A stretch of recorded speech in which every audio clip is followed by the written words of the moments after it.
happening right now on Joe's no-budget builds. Joe will attempt to install an aftermarket radiator into his stretched Jeep CJ that has been body swapped with a Toyota Tundra, hoping to achieve the perfect fit and function. I've made it to the point to where it's time to make a cardboard list. Now this is kind of a long list, but this is just basically what I need to do to make it operable, where it'll crank, drive, and move around. There's still a ton of stuff that would fill up the rest of this cardboard if I wrote it all down. But I want to get it running, driving, cranking, stopping, steering, all the normal functions done. And then I'll make a list of all the small stuff, lights, blinkers, bumpers, body work. The list goes on. Some major stuff. But anyhow, this is what I got to do to get it running. Today is Tuesday. It's about noon. I've been jacking with the damn steering for a day and a half, probably 4 days in it. I'm kind of new at this. I'm figuring it out as I go. A lot of stuff I've done. Been in paint body business forever. Been a mechanic forever. A lot of this is figuring it out as you go, trial and error. So I'm just kind of muddling my way through it, but making it all work, and it's all going to be good. It's all going to be safe. That's my main thing. Make it good and safe. So let's get started. My plan is to post a video every day for the next 4 or 5 days till this son of a bitch is running. I believe my first step is going to be to put this fender on. That way I'll have a whole front end to work with. And my electric panel bolts right here for my wiring.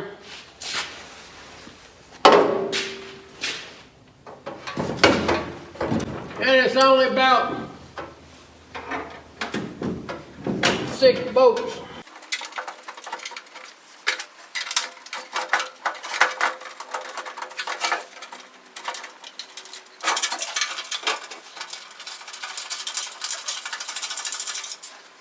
Fender is on, hopefully for the last time. Now I believe what I'm gonna tackle is the radiator, which I bought this off of eBay.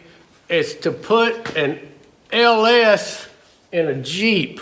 So it's supposed to be the same mountain hose. The only difference is the top pipe and the bottom pipe are opposite than a Jeep, which is perfect because my Toyota motor is also opposite. So I'm hoping this just bolts in there. The hoses hook up top and bottom. It's got a transmission cooler. I may get an external transmission cooler too. I don't know, if that's for an LS, I would think it would cool it, but I always like to just put an external one too, just to make sure. But I'm gonna hook it up, maybe run it through here and through an external. But let me see if this thing's gonna go in. I know I'm gonna have to swap these bolts out for a little bit longer bolts, and hopefully the holes line up with these and I can just bolt this puppy right in.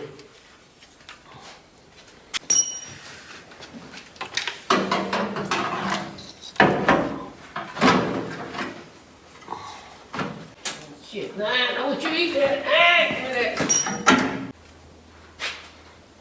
Something hits the floor, my dog will eat it.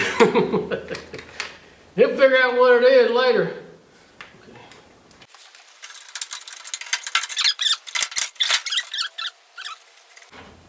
It looked like it was going to be a little narrow, this bolt pattern. I'm going to have to slot these fan holes. It never works out right the very first time. Even when you buy something that they say, oh yeah, direct fit, my ass. I just got to slot these towards the outside a little bit. And it'll bolt up, bolt goes here, bolt goes there, holds it all together. Then this hose here, bam, right there. The hose that comes off of here turns, goes down, bam, should hook up right there. There's my transmission lines there. Bam, bam, if I decide to use them. Probably the easiest thing I have done so far, besides slotting them fans a little bit. But this is the easiest thing I've done without having to do any welding, cutting, grinding, gluing so far. I doubt it stays that way, but look how flush it is at the top of the radiator support. I mean, it's gonna be nice, man. She's bolted in, this hose here.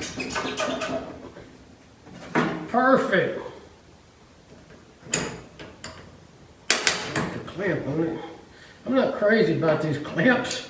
I may change them for some good old-fashioned hose clamps. This one right here fits the top. The bottom on this radiator, it has a bigger neck. There's usually 2 different size necks on this stuff, 2 different size hoses. What I'm gonna try to do is put some heat on here and see if I can stretch this side. This one here is the right side. That one there is small. I'm gonna see if I can stretch it, man. If I can get that thing, it's pretty soft rubber. If I can get that thing to stretch and get around that, this will go on there and I will have a hooked up radiator.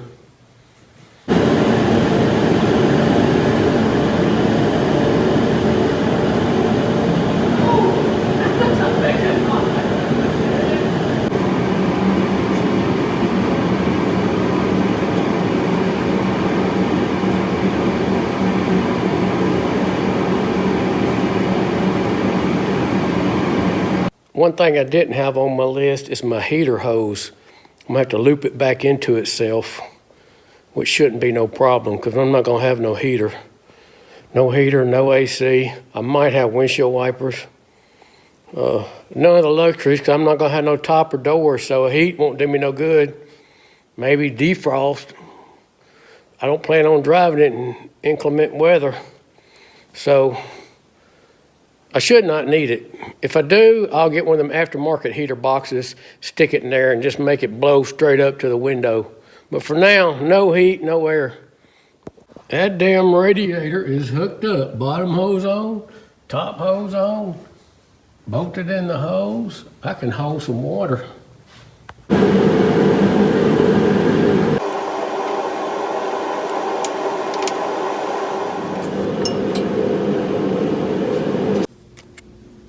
Radiator, transmission lines, left fender, under hood, something. Oh, fuse block, no. Weld up there, no, we're bad. I think that's it for now. Radiator's completely hooked up. Transmission lines, power steering cooler, and everything. Now, we'll move on to my fuse block that's on the outside under the hood fuse block.